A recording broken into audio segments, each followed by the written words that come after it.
আসসালামু আলাইকুম বন্ধুরা, কী অবস্থা? সবাই কেমন আছেন? আশা করি আল্লাহর রহমতে সবাই অনেক ভালো আছেন। তো আজকে শেয়ার করব আমাদের রেস্টুরেন্টের শাওয়ারমা কীভাবে তৈরি করে।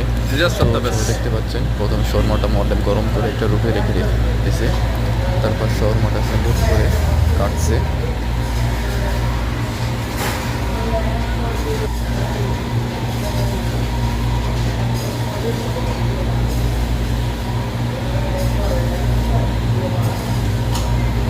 শাওয়ারমাটা সুন্দর করে কাটা হয়ে গেছে। এখন রোডের মধ্যে রাখছে সুন্দর করে সে। তারপরে একটু সস দিয়ে দিচ্ছে। তো কাস্টমারের যেভাবে অর্ডার করে সেভাবে বানাতে হবে। কাস্টমার শুধু সসই নেবে, এই জন্য সে সসটা দিয়ে মাখিনার উপরে রেখে দিল এটা গরম করার জন্য।